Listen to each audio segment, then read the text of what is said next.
toute la jeunesse, chers frères et sœurs, c'est une opportunité, une occasion qui m'est donnée vraiment de m'adresser à vous en cette merveilleuse saison que Dieu nous donne, de voir une jeunesse d'impact, une jeunesse qui se lève véritablement pour le Seigneur.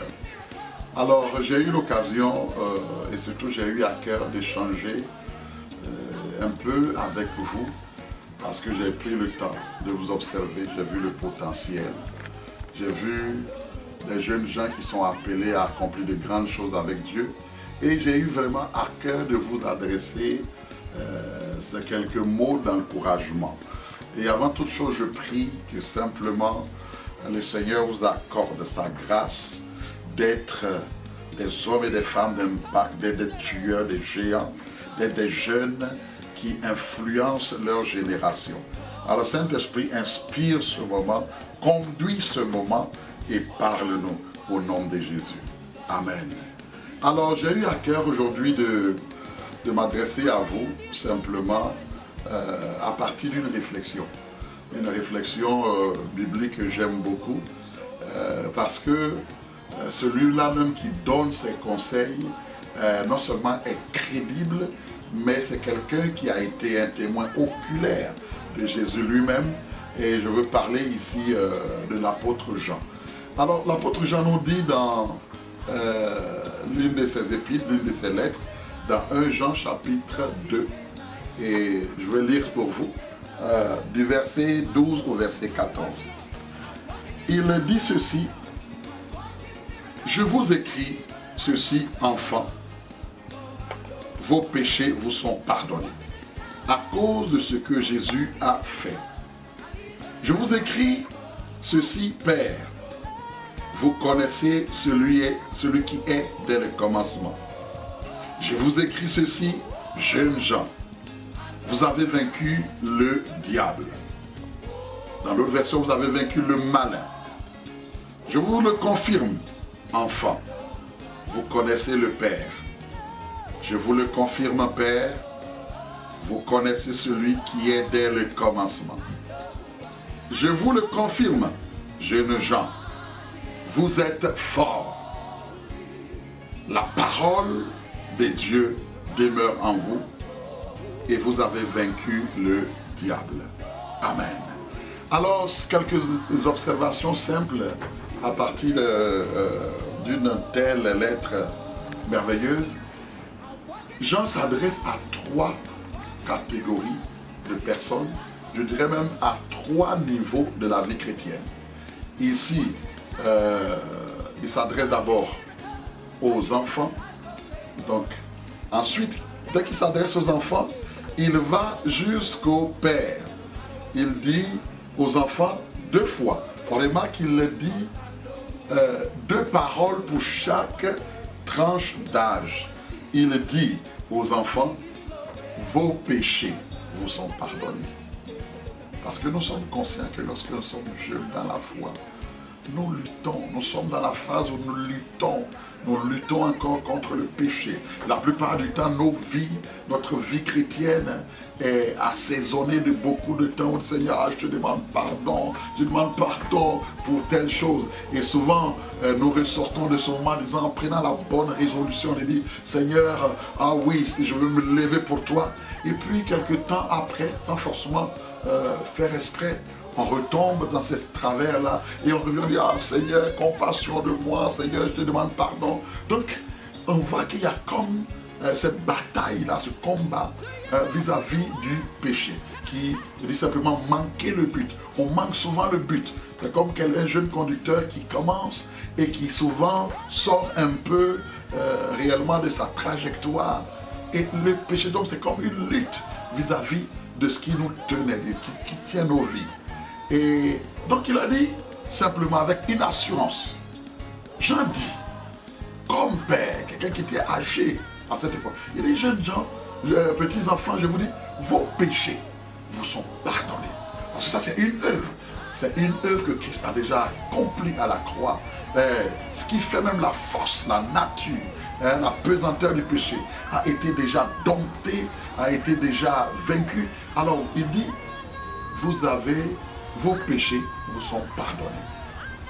Et comme deuxième parole, par rapport aux enfants, il leur dit, vous avez connu le Père.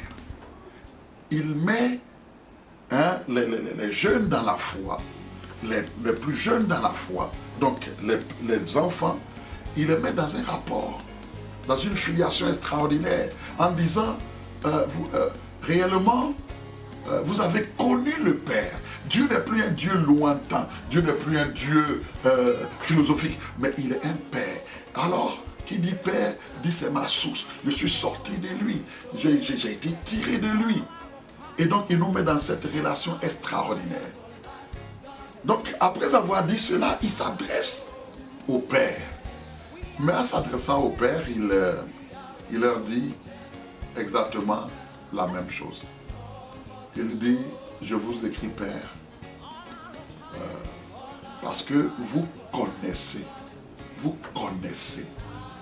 celui qui est dès le commencement. Vous le connaissez.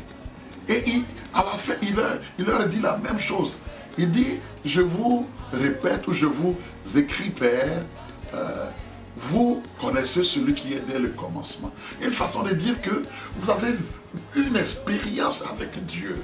Et vous avez noté que c'est un Dieu qui est stable, immuable. Il est digne de confiance. Donc c'est une dimension de la vie chrétienne où on n'est plus ébranlé par quoi que ce soit. Qu'il vente, qu'il pleuve. On sait que notre Dieu est fidèle, il est stable. Alors on peut dire, mais à qui d'autre irions-nous? Celui qu'on connaît dès le commencement. Et après cela, il s'adresse aux jeunes gens, et je crois que c'est ce qui va m'interpeller le plus en ce moment. Il dit, je vous écris, jeunes gens, parce que vous avez vaincu le malin. Première observation, c'est la première fois qu'il s'adresse à un groupe de tranches d'âge, et il dit cette fois-ci, ce n'est pas un rapport avec Dieu, mais il dit, vous avez vaincu le malin. Il est, mais comme dans une confrontation, c'est comme c'est ce moment, parce que la jeunesse, c'est un moment de la vie où on est encore, il y a la fougue, tout est possible, on voit que tout est possible. Et il a dit, vous avez vaincu le malin. Il les met dans une confrontation avec l'ennemi de nos âmes. Et comme deuxième vérité, il dit, je vous répète ceci, je vous écris, jeunes gens, parce que vous êtes forts. Vous êtes forts. Mais pourquoi vous êtes forts? Il y a le secret. Pourquoi vous êtes forts? Parce que la parole de Dieu. Parce que la parole de Dieu demeure en vous. Quand la parole de Dieu demeure en vous, parce que la parole de Dieu, à la vie de Dieu, à la nature de Dieu, quand la parole de Dieu demeure en vous, alors vous êtes forts. Et la finalité de cela, c'est que, encore il répète, vous avez vaincu le mal. Pourquoi il s'attarde à écrire à cette tranche de la vie? Et je pourrais vous dire que, en réalité, beaucoup d'enfants de Dieu sont à ce stade-là où il y a la réalité du combat spirituel, où il y a la réalité du fait qu'ils sont encore dans la jeunesse de la foi. Et Jean leur dit, jeunes gens, vous êtes forts, la parole de Dieu demeure en vous. Et je prie que ça soit une réalité pour la jeunesse d'ICC Montréal. Que la parole de Dieu demeure en vous. Et parce que la parole de Dieu demeure en vous, parce que vous laissez la parole vous imprégner, comme le psalmiste dit, mais comment le jeune homme, comment la jeune fille rendra-t-il pur son sentier? Et le psalmiste dit, en se dirigeant d'après ta parole. Et il dit, je sais ta parole dans mon cœur. Je sais, je la garde dans mon cœur, afin de ne point pécher contre toi.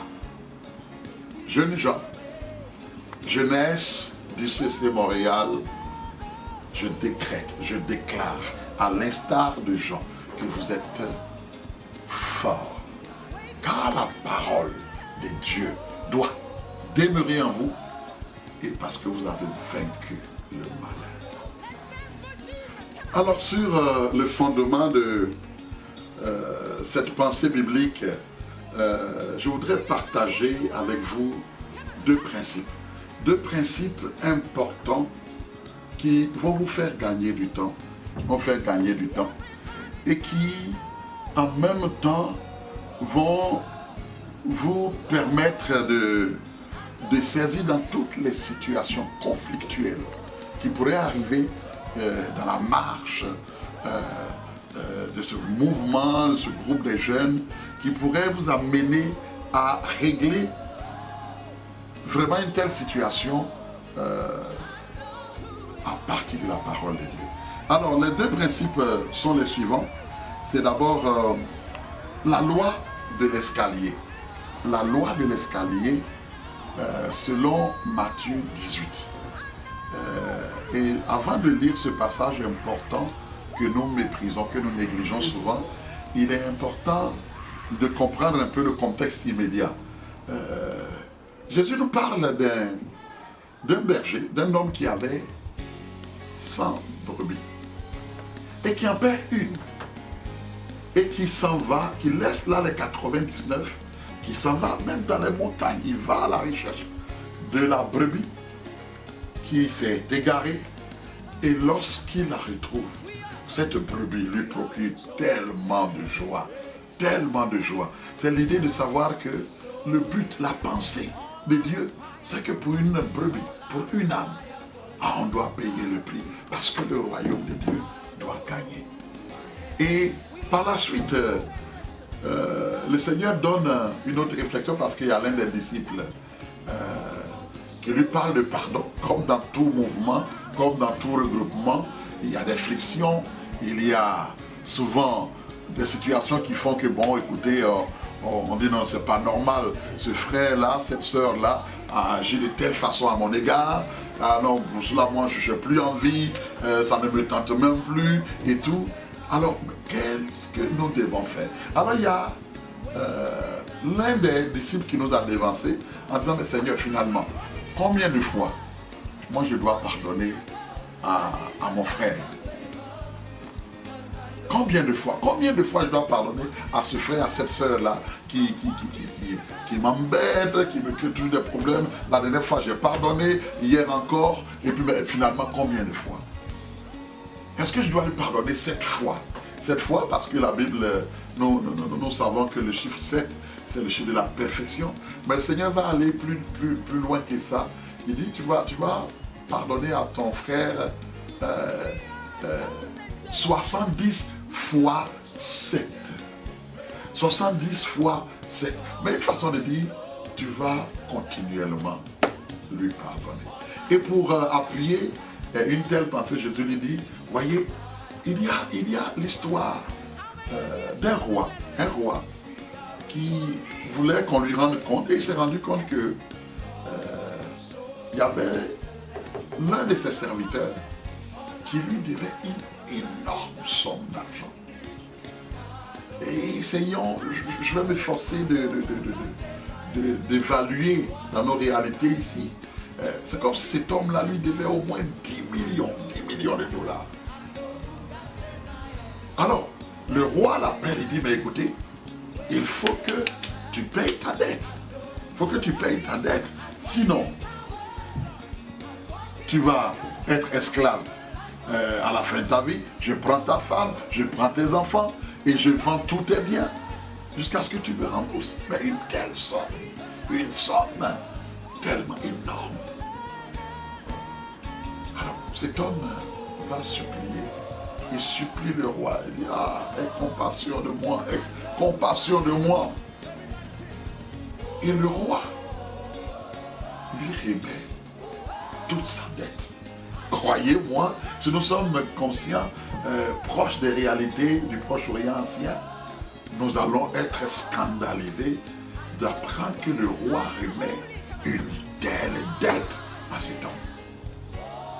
Mais dès qu'il sort de chez le roi, il voit l'un de ses compagnons qui travaille avec lui, avec qui il chemine.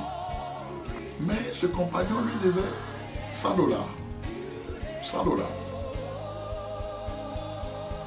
Et il le voit, il dit, mais écoute, toi aujourd'hui, il faut que tu me rembourses mes 100 dollars. Il faut que tu me payes ta dette.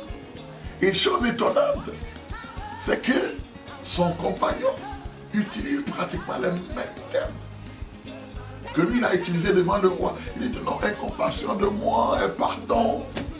Il dit non, il le prend par le cou, il dit non, tu me rembourses ici. Aujourd'hui, c'est maintenant. Et parce que cet homme, ce compagnon n'en avait pas les 100 dollars, il le fait mettre en prison.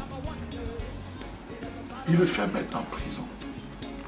Et les autres compagnons qui ont appris comment cet homme était joyeux parce que le roi lui a remis une telle dette, sont scandalisés.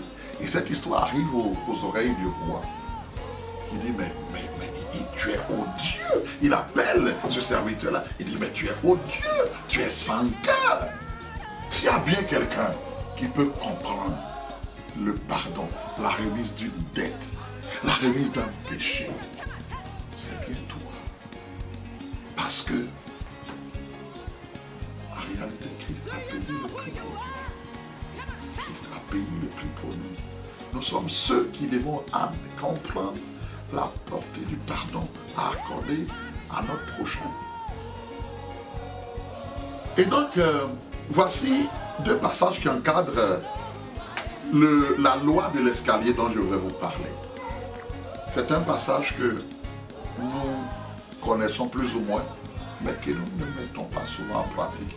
Et c'est ça qui crée des conflits souvent au milieu de nous. Et je vous mets au défi. Jeunesse d'ICC. Si vous mettez en pratique ce principe de l'escalier au milieu de vous, il va y avoir des conflits, il va y avoir de petites injustices, il va y avoir des situations conflictuelles, mais vous allez, à partir de cette loi de l'escalier, vous allez arriver à régler toutes ces situations. Voilà ce que Jésus nous dit, simplement dans Matthieu 18. Et je le lis du verset 15 au verset 20.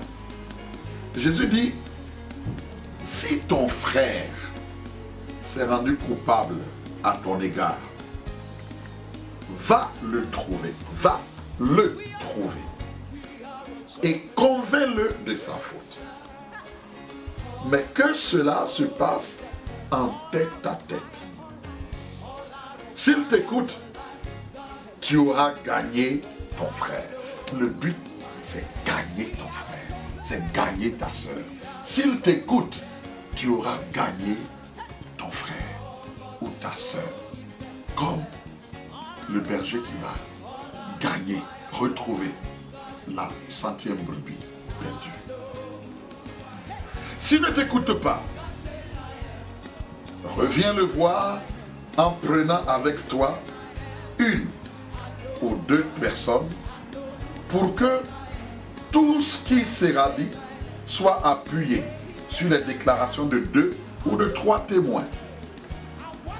S'il refuse de les écouter, dis-le à l'église. S'il refuse aussi d'écouter l'église, mets-le sur le même plan que les païens et les collecteurs d'impôts. Vraiment, je vous l'assure, tous ceux que vous exclurez sur la terre auront été exclus aux yeux de Dieu, et tous ceux que vous accueillerez sur la terre auront été accueillis aux yeux de Dieu. J'ajoute que si 2 d'entre vous se mettent d'accord ici-bas au sujet d'un problème pour l'exposer à mon Père Céleste, il les exaucera.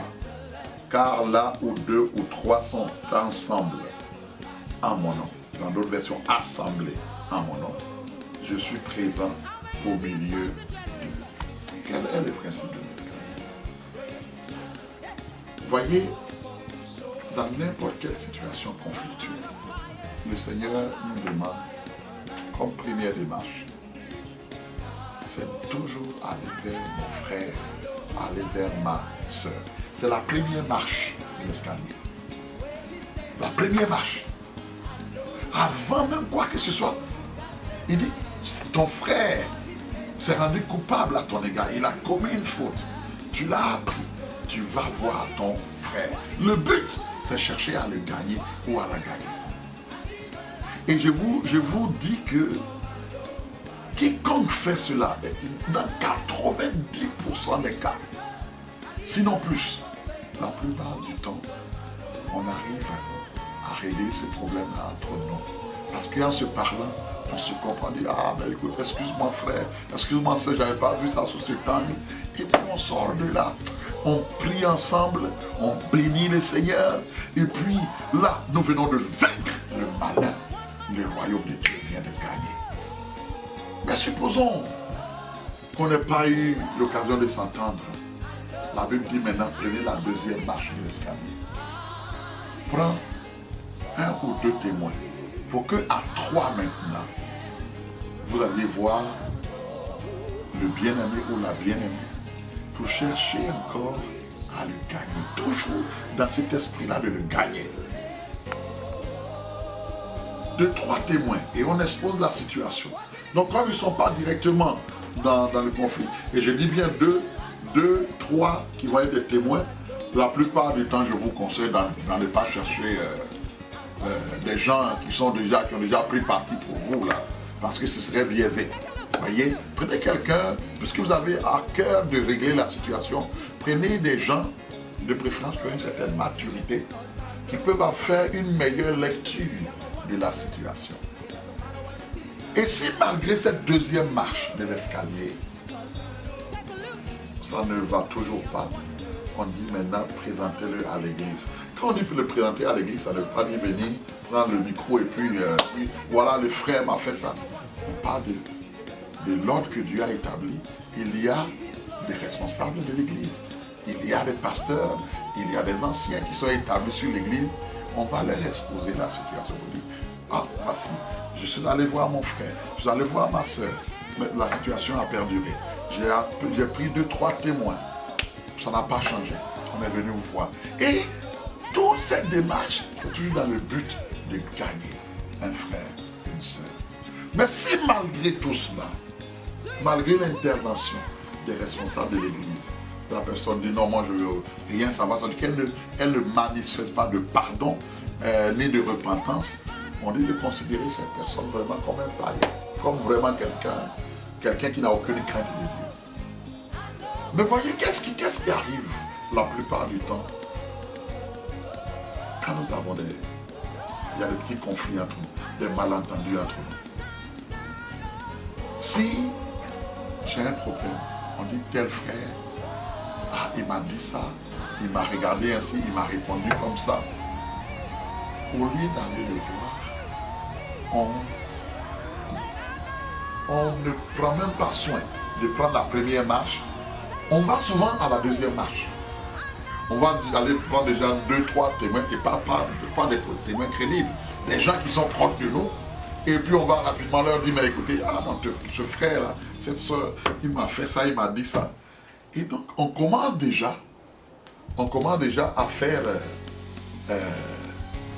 un petit réseau où on ébruite la chose, et là, à ce moment-là, tout le monde regarde le frère ou la soeur maintenant sous un autre angle. Et mais ça, ce n'est pas ce que le Seigneur nous demande. Ou souvent, on s'en va même, on monte jusqu'à en parler même au pasteur ou à des responsables et tout, alors que le frère n'est même pas au courant. Ce n'est pas la démarche que le Seigneur préconise. Il dit simplement, comprenez la loi de l'escalier. Une marche à la fois. Une marche à la fois. Une marche à la fois. Alors ça, c'est le premier principe. Le deuxième principe qui appuie cela, c'est ce que j'appelle le principe du bon discernement face à une situation. Le principe de la bonne compréhension d'une situation. C'est là où j'ai une loi importante. Vous savez, lorsqu'il y a n'importe quel problème, un frère qui ne va pas bien, une soeur qui ne va pas bien, la tendance, c'est toujours d'avoir des gens, quelqu'un qui va prendre parti, faire une cause pour nous. Et souvent, comme le sage Salomon dit, il dit, tel plaide pour sa cause. Tel plaide pour sa cause. Et mais sur là-bas, il dit aussi, mais ensuite vient sa partie adverse et on en juge. C'est de très rares fois que les gens ont la sagesse de faire venir la partie adverse pour entendre les deux versions. Hein, le monde même nous enseigne que même quand la personne, ils l'ont pris en flagrant délit, on lui donne même un avocat pour défendre sa cause. Hein, on va passer devant un juge qui va entendre toutes les versions. Voyez. Mais quelle est cette loi, la loi du discernement de toute situation? C'est que réellement, j'ai compris dans la vie chrétienne que ceux qui plaisent au cœur de Dieu, c'est ceux qui ont saisi que le royaume de Dieu est tellement important qu'il marche toujours comme avec deux contenants. Un contenant où il y a de l'eau et un contenant où il y a de l'essence, du gaz, comme on le dit au Québec ici. Mais ça sert à quoi ces deux contenants? C'est simple. Lorsqu'il y a une situation où je sais que la situation est un peu enflammée, que ça peut contaminer, que ça peut faire du tort, que ça peut brûler certains frères et certaines sœurs, quel contenant je dois utiliser selon vous? Je vous pose la question, quel contenant je dois utiliser? Avec sagesse, je dois utiliser le contenant d'eau. Ça veut dire que je dois, parce que je discerne la situation, je dis, si on laisse aller ça, ça va perturber la communion fraternelle. Alors je vais mettre de l'eau sur la situation. Je vais essayer de calmer, je vais essayer de refroidir la situation. Et peut-être que je l'ai fait, personne ne m'a vu, mais Dieu a vu ma démarche. Mais lorsque je vois un frère qui est dans une saison où vraiment il expérimente quelque chose avec Dieu, où il a entendu un message, où il est dans une dynamique de foi, une dynamique où il sent qu'il est un tueur de géants. Alors, quand tu vois cela, quel est le contenant que tu dois utiliser? Ce n'est pas le refroidir, mais c'est là où tu utilises le contenant, où il y a l'essence, où il y a le gaz, parce qu'il est déjà en feu pour le Seigneur. Donc tu mets ce contenant à l'essence pour l'enflammer davantage, pour que cette flamme-là grandisse encore. Ah, et je rêve qu'au milieu de vous, il y ait plusieurs qui soient enflammés pour le Seigneur. Et plusieurs ensemble. L'autre ajoute de son essence. L'autre ajoute de son essence. C'est une jeunesse enflammée, des tueurs de géants. Je rêve d'une telle jeunesse. Alors je voulais simplement vous réitérer cette pensée. Sachez simplement, chers frères et sœurs, que vous avez une place de choix dans vos cœurs. Une place de choix dans vos cœurs. Le Seigneur m'a accordé cette grâce de me toucher à 18 ans. Et je vois chaque jeune, je te regarde et je vois le potentiel de Dieu en toi. Je vois qui sait à quoi Dieu t'appelle demain. Alors ici dans cette plateforme, ici c'est Montréal, sache que tu as ta place, une place de choix. Voilà pourquoi levez-vous. Levez-vous dans cette génération. Levez-vous ici à Montréal et au-delà. Levez-vous et impactez votre génération. Impactez tous ceux qui sont autour de vous. Et que vous soyez réellement des producteurs de preuves dans cette vie. Je rêve, je vois une jeunesse dynamique, une jeunesse qui se lève et qui accomplit de grandes choses pour le Seigneur. Je voudrais vraiment vous recommander à sa grâce. Père, simplement, merci pour ces quelques paroles. Je prie que tu élèves, que tu bénisses, Seigneur, chaque jeune, Seigneur, de cette plateforme, Je prie que toi qui les as appelés, toi qui les as tissés depuis le sein de leur mère et qui leur a donné de voir le jour. Seigneur, je te bénis parce que maintenant, Seigneur, ils sont à cette saison de la vie où tu déclares qu'ils sont réellement forts. Ils sont forts parce que la parole de Dieu demeure en eux et parce qu'ils ont vaincu le malin. Que maintenant, toutes les ruses, les manigances, les stratagèmes de l'ennemi pour essayer, Seigneur, de diviser, pour essayer, Seigneur, de distraire cette jeunesse, soient maintenant brisées au nom de Jésus-Christ. Seigneur, étends ta main et Seigneur, suscite, Seigneur, cette armée de jeunes gens enflammés pour toi.